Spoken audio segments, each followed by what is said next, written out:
할렐루야, 할렐루야.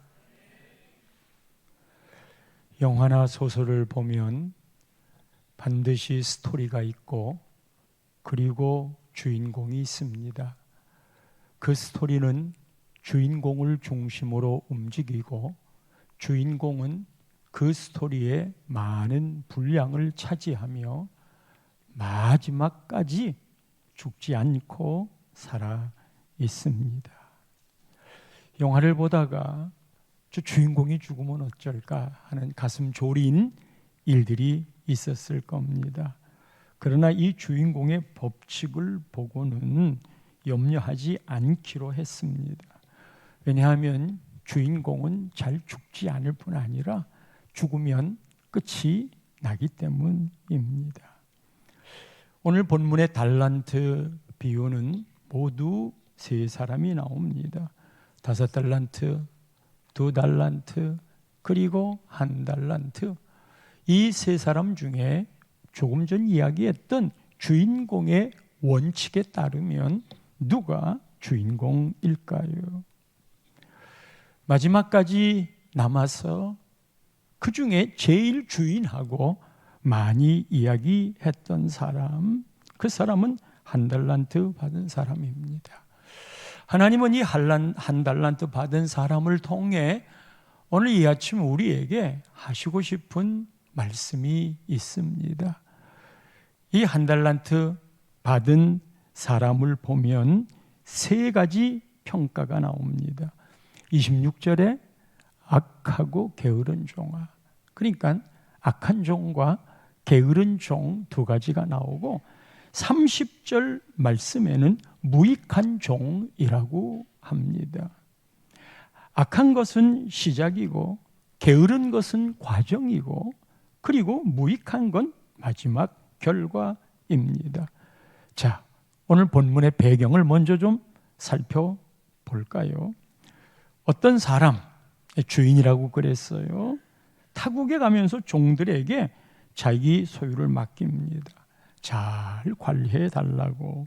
이 관리의 방법이 뭐냐? 5달란트와 2달란트 받은 사람의 고백을 보면 장사하여 남겼습니다. 그랬어요. 급하게 속히 가서 장사해서 남긴 거예요. 주인은 이 재산 관리를 장사해서 이득을 남기기를 원했던 것이 그 목적이었습니다. 그리고는 오랜 시간이 흘러서 19절 말씀에 보면 그 종들의 주인이 돌아왔어요. 그리고는 결산을 합니다. 오랜 후에 그 종들의 주인이 돌아왔어. 그들과 결산을 했어요. 주인이 와서 하는 일은 결산하는 일입니다. 잊지 마십시오. 반드시 결산합니다. 씨를 뿌리고 나면 거둔 열매를 결산하는 게 농사의 법칙이지요. 공부를 하고 나면 점수의 결산을 하려고 하는 게 학생들의 법이지요. 우리가 인생 이 땅에 태어나 사명이 있단 말하는데 이 땅을 떠날 때 반드시 하나님은 우리에게 결산을 하십니다. 1달란트 받은 자의 결산을 볼까요? 악하고 게으르고 무익하다. 그럼 마지막에 평가는 무익이에요. 우리 인생의 하나님의 마지막 평가는 성도 여러분, 유익했는가 무익했는가입니다. 다시 말합니다. 우리가 어떤 삶을 살았던 하나님은 그 마지막에 우리의 삶을 평가하실 때 그 평가의 결산 기준은 무익했는가 유익했는가입니다. 오늘 우리가 추구해 나가는 삶을 살펴보면 열심히 돈 벌잖아요. 이 땅에 살면서 우리가 해야 할 일이에요. 그리고 어떤 자리에 높이 올라가려고 그러잖아요. 무언가를 성취하려고 하잖아요. 그거 해야죠. 괜찮아요. 다 열심히 하세요. 그런데 무엇을 위함인지, 네가 그것 갖고 유익했니 무익했니? 어떤 이는 돈을 많이 벌었어. 그런데 이 돈 번 게 유익할 수도 있고 이 돈 번 게 다른 사람에게 무익할 수도 있어요. 어떤 사람이 높은 자리에 올라갔어요. 성공했지요. 그리고 우리도 열심히 그 길을 가지요. 그런데 그 높은 자리에 올라가서 유익한 사람이 있고 올라가서 무익한 사람들이 있어요. 국회의원 되기 위해 열심히 선거하잖아요. 입후보 하잖아요. 그래요. 그 국회의원이 되어서 유익한 사람이 있고 무익한 사람이 있어요. 얼마나 국민을 대표하는 소중한 자리입니까? 이제 중직 임직도 얼마 남지 않았습니다. 중직 임직을 하고 나면 어떤 이는 선출이 안 되면, 피택이 안 되면 많이 서운하잖아요. 그건 그만큼 사모했다는 말도 돼요. 나쁜 거 아니에요.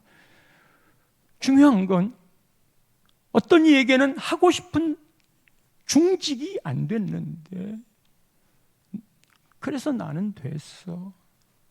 중직의 자리에서 유익했는가 무익했는가 할 수 있어요. 부교육자 모시잖아요. 유익한 부교육자가 있고 무익한 부교육자가 있어요. 교인들하고 다투는 교육자도 있어요. 그렇다고 담임 목사가 예외일까요? 담임 목사가 서서 유익할 수도 있고 무익할 수도 있어요. 우리 교회 담임 목사가 됐다. 요즘처럼 담임 목사 부임하기가 쉽지 않은 때에 담임 목사 부임했다는 건 정말 하나님의 은혜이지요. 그런데 그 담임 목사님 때문에 그렇게 힘들어하는 교인들을 봐요. 저는 그렇지 않다고 하는 걸 말하는 건 아니에요. 자리가 중요한 게 아니라 그 자리에서 유익했니 무익했니를 따져야 하나님의 마지막 결산의 지점이라는 거예요. 저는 한 사람 인격이지만 역할에 따라 많이 있잖아요. 부모님이 돌아가셨으니까 자식은 이제 아니에요. 자식의 부모예요. 한 아내의 남편이에요. 내가 속해 있는 곳 각가지마다 맡겨진 자리들이 있어요. 우리 나눔의 교회에서는 담임 목사이고요. 그 자리에서 유익했는가? 완장 차는 것을 기뻐할 일이 아니라 그 완장의 책임을 다하는 일이 중요한 거지. 많은 돈을 벌었느냐? 좋지.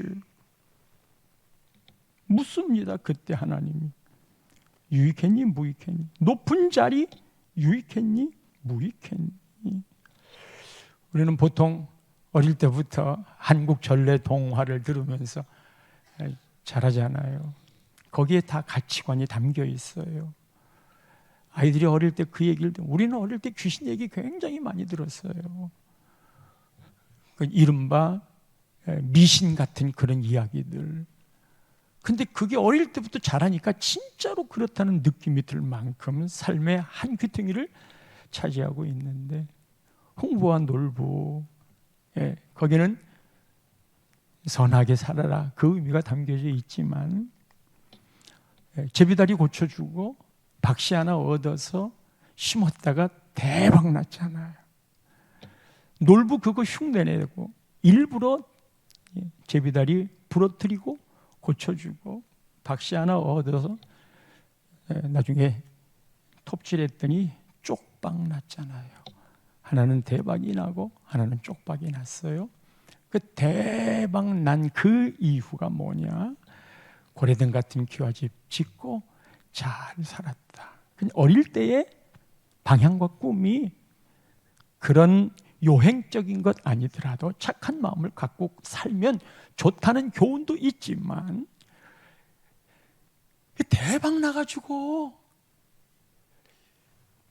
고레등 같은 기와집 짓고 잘 사는 거였어요. 그렇게 가치관이 잡혀져 있어요. 하나님의 축복으로도 그런 게 왜 없겠어요? 그런데 그게 가치의 목적이 되어버린다니까요. 그래서 수단이 어떻게 됐든 거기까지 도달하면 그게 성공한 거고, 삶의 내용이나 모은 방법이 어떻게 됐든 그렇게 살면 그 사람이 인정받는 삶이라는 말이에요. 동양만 그런가요? 서양에는 신데렐라 있잖아요. 신데렐라, 이게 죄를 뒤집어 쓴 아이, 그런 의미예요. 그런데 하여튼 유리구두 하나 신고 왕자와 결혼하잖아요. 신데렐라 신드롬이 있잖아요. 나도 그리 되면. 그래서 신데렐라가 왕자와 결혼해서 행복하게 살았다. 그걸 끝나요. 여러분 후편 읽어봤어요? 신데렐라 후편. 우리는 모든 신데렐라처럼 되어서 내 처지가 이렇다 하더라도 그런 행운이 오기를 기다리고 있지요. 네잎크로바처럼. 그러나 여러분, 세잎크로바는 행복이고 네잎크로바는 행운이에요. 세잎크로바가 행복에서 사람들은 찾지 못하고 널려있는 행복을 못 보고 네잎크로바 하나를 찾고는 행운이라고 이야기를 하는 바. 이제 왕자랑 결혼했으니까 불행 끝 행복 시작일 거라 그렇게 하겠지만, 신데렐라가 구중궁궐로 들어갔어요. 여러분 그 안에 들어가 보면 여인 열전이 얼마나 강한 줄 알아요? 근데 신데렐라는 아무 줄이 없어. 커버해 줄 줄이 없어. 그래도 얼마나 집착이 있는 곳인데 그거 어떻게 견뎌내겠어요? 또 왕자가 늘 신데렐라 발목만 보고 살겠어요. 그래서 후편의 결론이 이혼했더라. 제 상상이에요. 에스더는 왕비가 됐어. 모르드게 삼촌이 네가 왕비가 된 거, 이거 인생 끝이지요. 왕비로서 누려야 될 것 많지요. 그러나 이야기합니다. 네가 왕비가 된 것이 이 때를 위함이 아니냐. 이 민족을 위해 네가 왕비가 된 걸 모르느냐. 그러니까 왕비가 된 건 민족에게 유익을 주기 위한 거지. 너 혼자 잘 먹고 잘 살아라, 그런 게 아니란 말이에요. 사랑하는 성도 여러분, 차라리 그 자리에 오르지 않았다면 유익할 사람이 그 자리에 올랐기 때문에 사람들이 싫어요. 무익해요. 없었으면 좋겠어요. 그 사람이 그만한 재산을 안 가졌으면 그러지 않았을 텐데 그 재산 갖고 감노릇하니라고 사람들이 힘들어 했어요. 그러니까 내 삶이 어떤 자리에 있든지 내 위치와 갖고 있는 게 무엇이 됐든지 이것 가지고 나는 유익을 주고 있는가. 이게 성숙한 그리스도인의 모습이에요. 우리가 하나님께 감사를 표현하는 것도 그래요. 내가 이번 일만 잘 되면 이라고 말하지요. 천만에 이번 일 잘 되면 아니에요. 지금 내가 살아가는 삶 속에 예를 들자면 내가 돈을 많이 벌면 11조를 드리랍니다. 그거요? 안 돼요. 그렇게 내 생각대로 안 돼요. 오늘 내가 1,000원을 벌면 하나님이 주신 은혜라고 생각해서 100원 보잘것없는 것 같지만 요것을 할 줄 아는 사람, 이 작은 것에 충성할 줄 아는 사람, 나중에 1,000만 원을 벌었어요. 그때 100만 원을 11조 할 수 있는 거예요. 작은 거에 충성 못하면 시간이 갈수록 점점 더 아까운 거예요.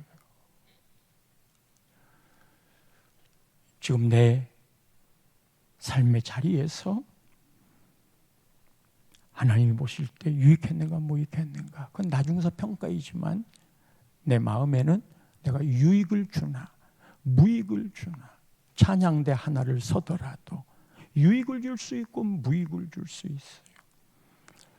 찬양대는 안 하는데 찬양대의 그 남편이 그냥 여름에 더우면 그냥 맛난 아이스크림도, 그럼 그는 찬양대는 아니지만 찬양대의 마음을 시원하게 해주거든. 자기 아내를 위해서 하는 일이겠지요. 그러니까 유익한 거예요.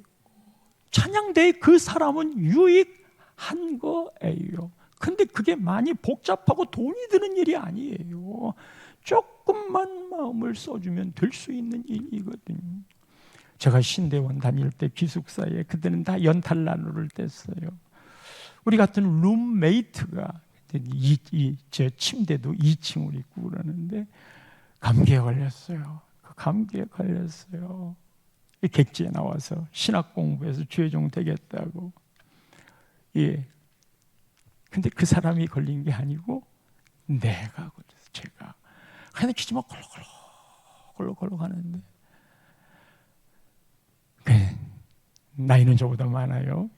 서울대학교 종교학과를 나온 이아무개 목사님인데 그 밖에 나가가지고 약방에 가가지고 감기약을 사왔어요. 알약하고 마시는 거하고. 그리고 저보고 곽전도사 먹어봐.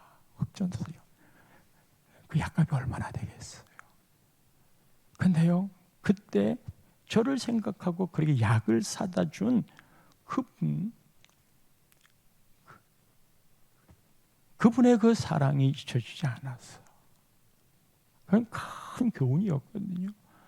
그래서 그런 류의 좀 힘들어하는 사람에게 살짝 마음만 써줘도, 이게 어느 정도의 마음이었냐면, 제가 미국에 갔을 때 그분이 워싱턴 DC에 목회하고 있다는 말을 듣고 일부러 워싱턴 DC 그곳에 찾아가가지고 미국 간 길에 그곳에 찾아가서 수소문해서 이 목사님을 만났어요.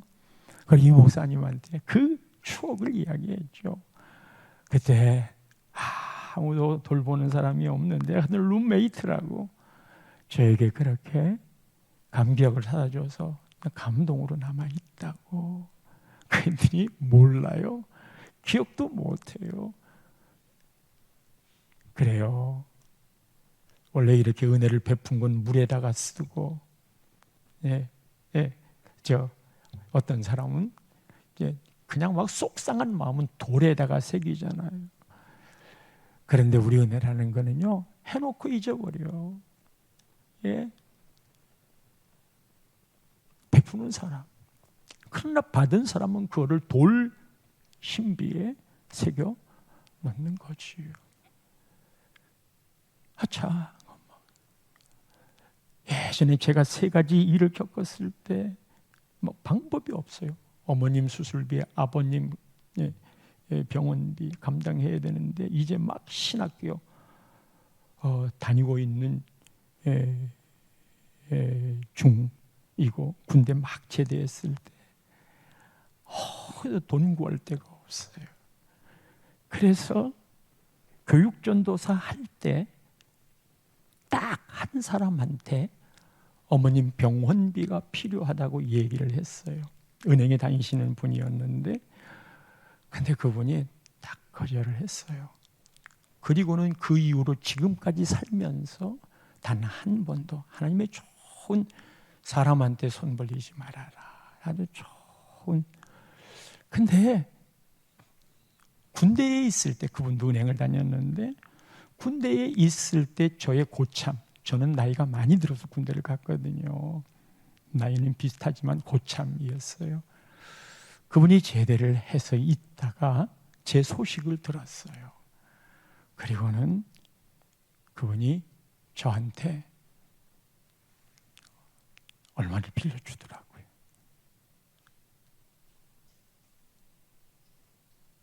그리고는 안 갚아도 돼, 필요할 때 써, 그랬어요. 그리고 한 30년,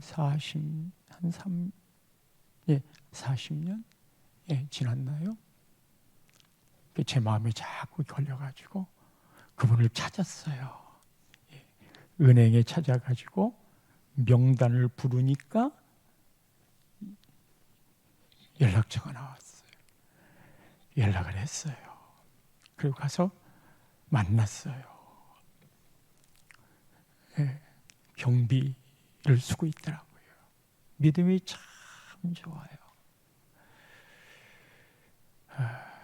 그래서 제가 안쪽에 준비했던 돈, 그거는 하나님 앞에 어떻게 그 꾸었던 돈, 그분은 꾸어주지 않았다고 하지만 나한테는 꾸었던 그 돈을 갚을까요? 제 마음에 10배 곱하기 10배를 해서 갚아라. 그래가지고 곱하기 10배를 해서 그분에게 드렸어요. 첫째로, 나는 그런 기억이 없습니다. 두 번째로, 내가 안수 집사인데 어떻게 목사님의 것을 받을 수 있습니까? 하고서 철들 한번 나 좀 자유하게 해달라고. 그래서 그분에게 드렸더니 마침 이제 저 가게 하나를 내려고 하고 있는데, 그러면 거기에 시드 머니로 쓰겠습니다. 그러면 기분 좋게 기도해 드렸어요. 그분은 잊혀진 돈이었지만 저에게는 정말 유익했어요. 우리 어머니 사시고 84살까지 사셨어요. 그런 저런 은혜들이 다 모여서 말이지. 이 사람이 이렇게 무익했던 이유는, 한 달란트 받은 사람의 평가가 무익했던 이유는 그가 게으르기 때문입니다. 과정이, 이때 말하는 게으르다는 것은 늦잠을 자거나 무의도식하거나 시간을 낭비하는 그런 게 아니에요. 칭찬 듣는 사람 보면 착하고 충성된 종아, 말하지는 않았지만 무익하다고 했으니까 그건 유익한 거예요. 착하고 충성된 종아, 유익한 종아. 반대로 한 달란트는 착한 거에 반대가 악한 거야. 그리고는 충성된 거에 반대된 게 게으른 거야. 무익에 반대되는 게 유익한 거지요. 게으르다는 건 충성되지 않았다는 거예요. 여러분 잘 생각하셔야 됩니다. 무엇을 게으르다고 하나님이 인정하실까? 충성되지 않은 거예요. 충성에는 반드시 상대가 있어야 됩니다. 여러분 결혼 서약을 할 때도 주례 없이 결혼 서약을 하면 어딘가 서약을 하잖아. 왜 사람들한테 서약을 하는 걸까요? 자기와 자신들이, 남편과 아내가 그렇게 살겠다고 사람들 앞에 증인되어 본인들이 서약하는 걸까요? 여러분 전부 다 움직이는 존재예요. 미워 죽겠는데 그 서약이 생각나겠어요? 움직이는 사람들인데 그 서약을 기억하겠어요? 여보, 우리 둘이는 하나님 앞에 서약합니다 라고 하는 걸 끌어내는, 그래서 그 중재자가 되는 게 주례인 거거든요. 그러면 둘이 헤어지려고 그럴 때 이게 통제가 안 돼요. 누구한테 서약을 하는 거예요? 누구한테 충성을 하는 거예요? 충성에는 대상이 있어야 되는데 그 대상이 하나님이란 말이에요. 따라서 하나님과 연결되지 않은 것, 하나님하고 상관없는 것, 하나님은 모르는 것, 이런 모든 게 하나님이 인정해 주지 않는 것, 하나님이 기뻐하지 않는 삶, 이건 전부 다 하나님과 관계가 없기 때문에 당신이 분초를 다루며 새벽별을 보고 밤에 달빛을 보고 출퇴근을 하고 처자식 먹여 살리려고 엄청나게 바쁘게 신경 쓰며 살았어도 하나님하고 아무 상관없으면 게으른 삶이라는 걸, 그게 게으른 삶이에요. 우리 착각하지 마세요. 내가 이렇게 열심히 살았는데, 천만에 하나님이 기억하는 게 없는 삶은 전부 게으른 삶이에요. 세상 사람들은 이런 말 듣고 우습다고 그래요. 니들은 맨날 하나님 하나님. 그래, 하나님이 그렇게 말씀하셨어. 하나님의 법이야. 그 하나님께 이쁘게 보이고 살아. 하나님을 기쁘게 하고 살아. 어디 지 생각대로 살면서 하나님 원망했어요. 그래. 이 신앙의 포인트를 모르고 살아요. 도둑이 말이에요. 자기 딸이 피아노가 필요하다는 걸 알고 이 아버지가 온 힘을 다해서 딸한테 피아노를 사줬어. 딸이 너무 기뻐가지고, 아버지 이거 어떻게 돈 벌어서 샀어요? 근데 아버지는 말할 수가 없어. 왜? 도둑질해서 샀거든.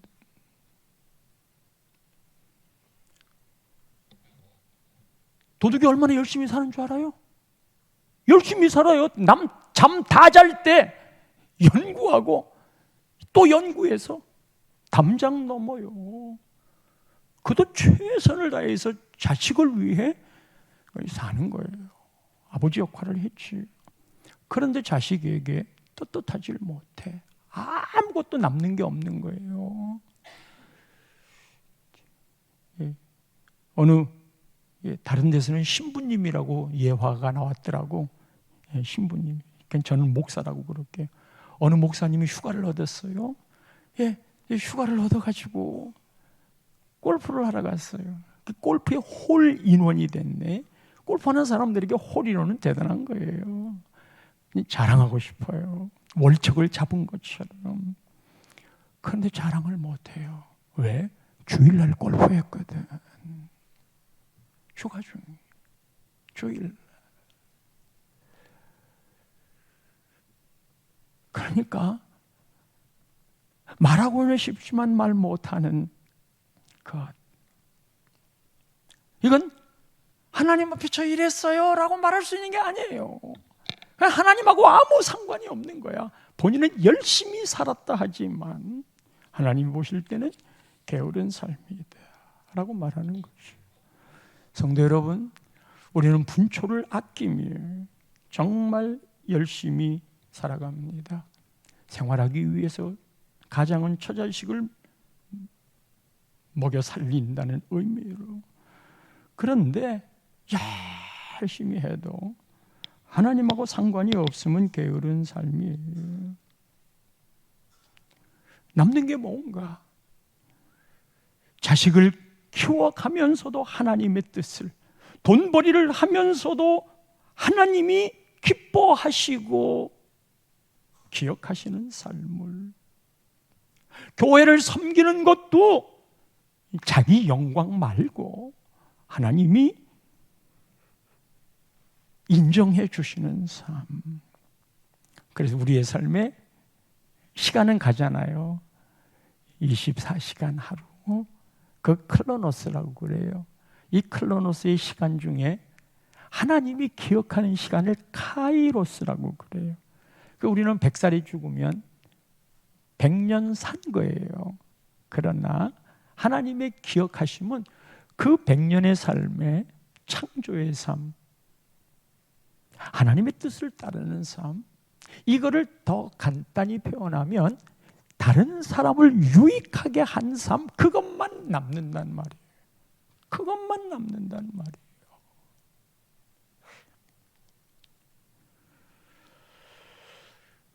이 한 달란트 받은 사람의 삶의 과정이 게으름, 즉 충성되지 않았던 것은 근본적인 이유가 있어요.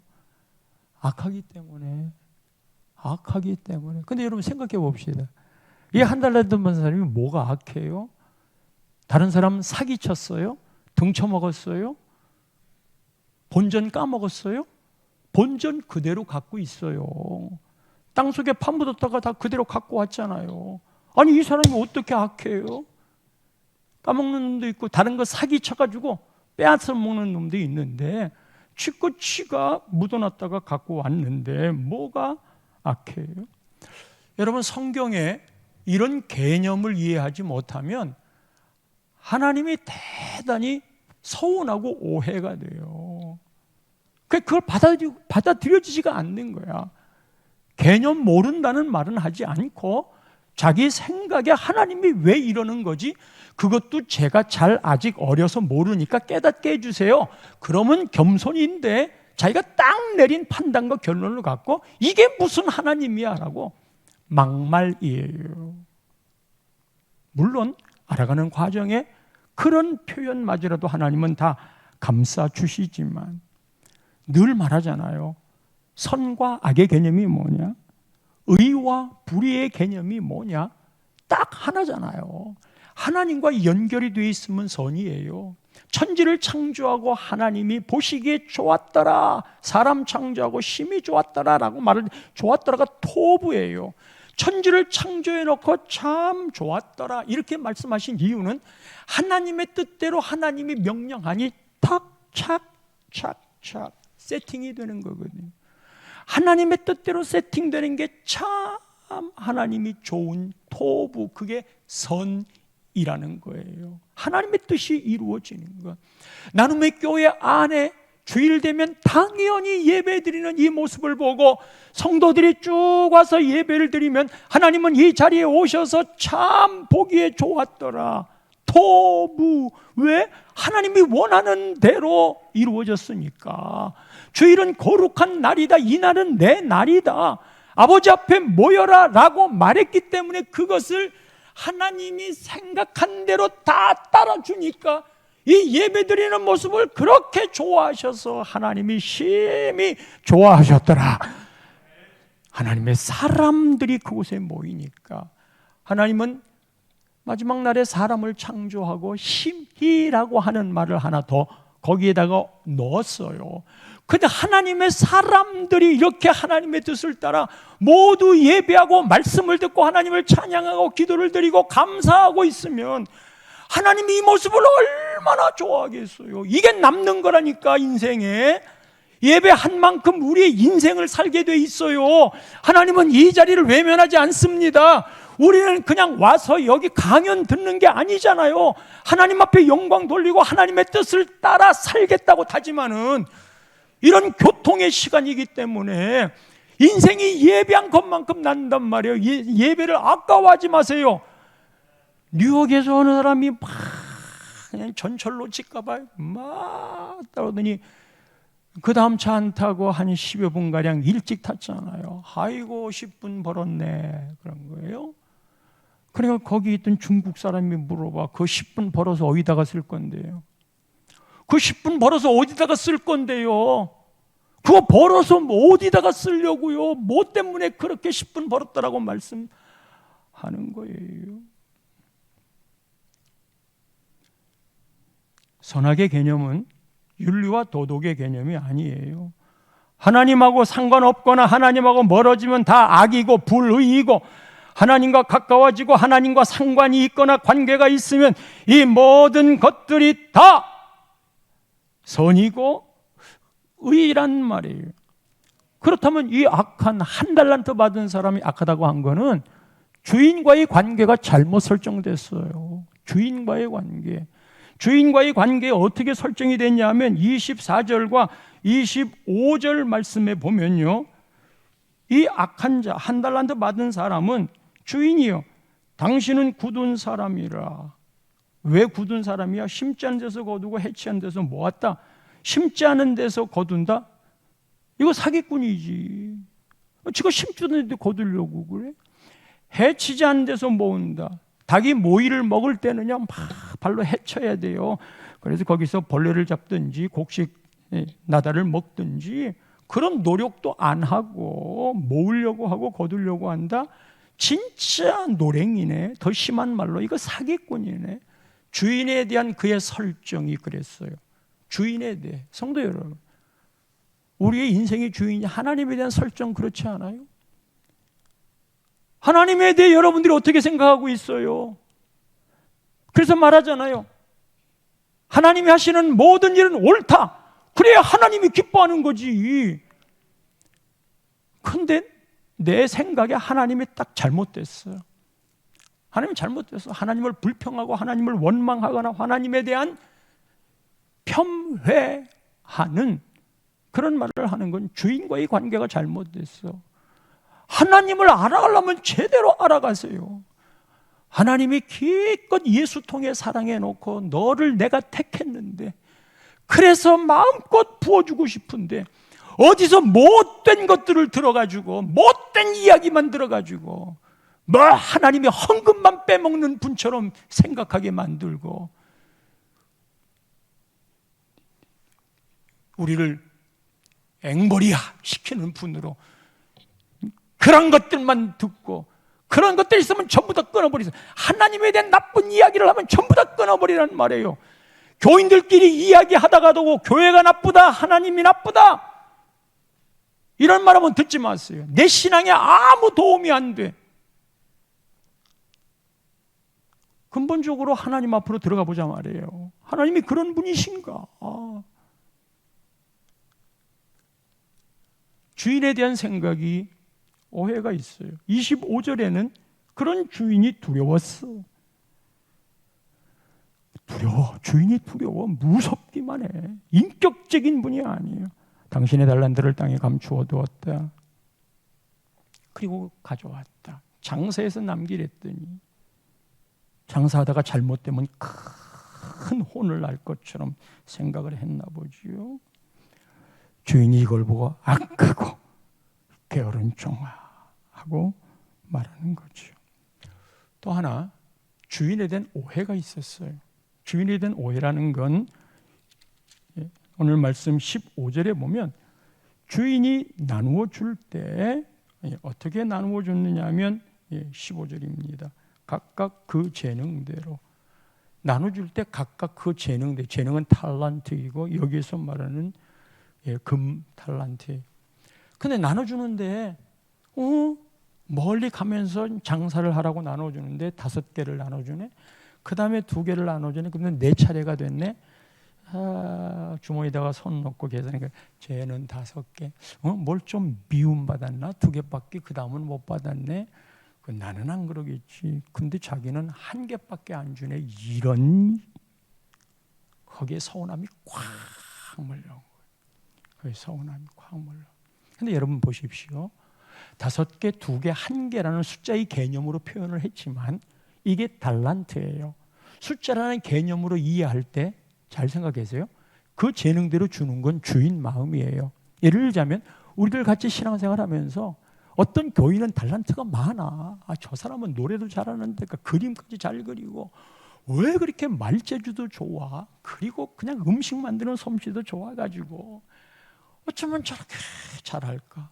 그런데 나는 음치에다가 그냥 뭐 그림을 그리려면 악기를 다루려면 아무것도 하지 못해. 근데 나는 식당에서는 잘 하거든. 그건 참나 재미있어. 그 은사를 많이 받은 사람, 내가 택한 거예요? 그게 하나님의 주권이에요. 그러면 왜 저 사람은 은사를 많이 주고 나는 하나밖에 안 줬어? 그러죠? 여러분 오해하지 마세요. 은사를 많이 준 사람은 5개를 요구하는 거예요, 하나님. 근데 그것을 할 수 있게끔 하셔. 근데 5개 만드는 게 쉬운 일인 줄 아세요? 2개는 2개를 남겼어. 어떤 이는 은사를 받으니까 아이고 나 저렇게 못해, 저렇게 준다고 해도 나 싫어. 어떻게 저렇게 하면 어떻게 자기 삶이 있어? 나는 그런 재주가 없어. 사람 만나면 나는 스트레스 받거든. 그래 나한테는 그냥 하나만 있어도 충분해. 그건 그 사람의 은사라니까요. 그 하나님이 너 그런 사람이니까 그렇게 한 게 준 건데 왜 다른 사람하고 비교해? 내가 너한테 5개를 요구했지? 니는 1개만 만들어내면 돼. 그게 은사란 말이에요. 그러니까 5개, 2개, 1개의 개념이 숫자의 개념도 생각할 수가 있지만 이거는 은사의 칼라인 거예요. 빨간색만 좋은가? 파란색도 노란색도 멋일 수 있지. 근데 그런 것 다 따질 것 없이 나에게 주신 은사의 분량을 생각하면 되는 거예요. 그런데 벌써부터 주인에게 딱 엑스표를 한 거예요. 뭐야 이거? 뭐야? 저 집사는 그냥 못하는 게 없는데 아이씨 같이 등록했는데 교회 헌신하다가 보고 생활하다가 보니까 나는 완전히 쪼그라지고 쟤는 완전히 방방 뜨네. 교인들이 다 쟤만 찾아가네. 근데 마지막은 하나님께로 가요. 그 바로 전에는 목사님한테 와요. 목사님은 왜 맨날 쟤만 좋아합니까? 왜 맨날 쟤만 일시킵니까? 나는 왜 제껴놓고 있습니까? 그런 생각을 하게 돼 있어요. 그래도 목사님에게 온 것까지 저는 소화할 수 있어요. 왜냐하면 그 다음에는 하나님께로 가니까 반드시 하나님께로 가요. 그리고 하나님 이게 뭐예요? 그럴 수 있는 거니까요. 주인하고 관계가 잘못 설정된 게 악한 거예요. 여러분 악한 사람 있어요? 이렇게 주인과의 관계가 잘못 형성된 거 있어요? 오늘도 내 마음에 아이씨 뭐야 이거 하나님이 나만 썩 이렇게 빼놓고 나한테만 왜 이러는 거야? 그러면 주인하고 선한 관계가 있어요? 하나님 모든 거 하는 게 다 옳아요. 하나님 나한테 주어진 모든 게 다 내 외모도 이게 다 하나님이 알아서 부모님 통해서 해주신 거고요. 그냥 내 속을 그렇게 바가지로 새기는 이 자식 새끼들마저도 하나님이 나한테 주신 것 옳아요. 우리 남편쟁이도 그렇고요. 교회 안에서 셀 안에서 만나는 그 셀원 그도 그렇고요. 하나님이 하시는 일 전부 다 옳아요. 그게 선하신 주님을 보는 거예요. 나중에 결과를 보면 5달란트 5개, 2달란트 2대 똑같이 글자 하나도 안 틀리고 하나님은 착하고 충성된 종아 작은 것에 충성했으니 큰 것을 맡기겠다고 똑같이 이야기했어요. 은사의 차이를 두지 않았어요. 똑같이. 한 달라도 받은 사람은 파묻었다가 주인의 뜻을 모르고 악하고 게으르고 무익한 종이라 그랬어요. 나중에 주인이 자 보세요. 5개는 5개 더해서 10개, 2개는 2개 더해서 4개, 1개는 1개. 공평한 하나님이라면 전부 다 10개, 4개, 1개니까 15개를 세 사람이니까 3등분하면 5개씩 주는 게 공평이라고 그러잖아요. 사회주의가 이 공평을 말하는데 성도 여러분, 우리나라에 있는 재산을 전부 다 뭉뚱그리고 나누어서 똑같이 전체에게 다 나누어 주어도 한 달쯤 가면 그 재산이 차이가 나게 돼 있어요. 잘 운용하는 사람은 벌지만 까먹는 사람은 그러면 또다시 전부 다 빼앗아다가 다 똑같이 나눠줄까요? 영적 법칙은 주어도 그 가치를 모르는 사람 걸 빼앗아서 10개 있는 자에게 주는 게 영적인 법칙이에요. 영적인 법칙은 빈익빈 부익부예요. 우리 나눔의 교회에 하나님이 어떤 성도를 보내서 교인들이 그냥 열심히 그를 섬겼다고 해봅시다. 어떤 교회에 보냈는데 아는 척도 안 해. 하나님의 입장에서는 오히려 상처를 줘. 지들끼리만 뭉쳐있고 그 교인이 상처를 받으니까 하나님이 그 교회의 교인을 빼앗아서 잘 섬기는 나눔의 교회로 보냈다 합시다. 그 교회 놔두겠어요? 그러니까 큰 교회가 나쁘다고 무조건 이야기할 만한 것도 아니에요. 물론 작은 교회가 다 그렇다는 것도 아니고요. 중요한 건 하나님과 관련된 선한 종이 되려면 그 한 영혼을 네가 세우고 있느냐, 숫자에 매이지 말고, 그게 중요한 것인데, 여러분들에게 재산을 맡기고 은사를 맡기는 것도 그래요. 건강을 맡기는 것도 그래요. 그 건강 가지고 열심히 했더니 하나님이 나에게 맡긴 재산 가지고 정말 하나님이 기억하는 일들을 썼더니 그 사람에게는 더 많이 맡기는 거예요. 그러니까 돈을 벌면 하나님 고민해야 돼요. 이걸 어디다가 쓰라고 이러시는 건지요. 천장을 깨끗하게 하거라. 그런 식으로 하나님, 어려운 사람이 갑자기 생각이, 내가 돈을 많이 벌었는데 어려운 사람이 갑자기 막 떠올라. 그거 망설이지 마세요. 기분 따라 하는 거 아니지만 그 하나님의 원하시는 방향성은 그게 맞는 거거든요. 지금 예수님의 재림에 대한 이야기가 계속되고 있어요. 깨어 있으라고 그랬어요. 깨어 있는 게 뭐요? 준비하는 거예요. 지난주 말씀에는 슬기로운 다섯천에, 그리고 미련한 다섯천에, 우리 조건사님 오늘 기도하시는데 슬기로운이라는 처녀의 이름이 생각이 나지 않아가지고, 그래도 다 거룩이라는 말로 다 받아들여서요, 같은 의미 받았어요. 기름 준비하라고 그러는 거예요. 기름 준비, 그게 성령이라고 그랬잖아요. 깨어 있는 거라고 그랬잖아요. 오늘은 뭐예요? 결산할 때가 와. 반드시 결산할 때가 와. 주인이 오시면, 재림하시면 깨어 있으라니까, 준비하고 있으라니까. 이런 말 하기 부담스러워하는 시대가 됐어요. 그러나 하라고 하니까 말씀이 순서가 돌아오니까 하는 거지.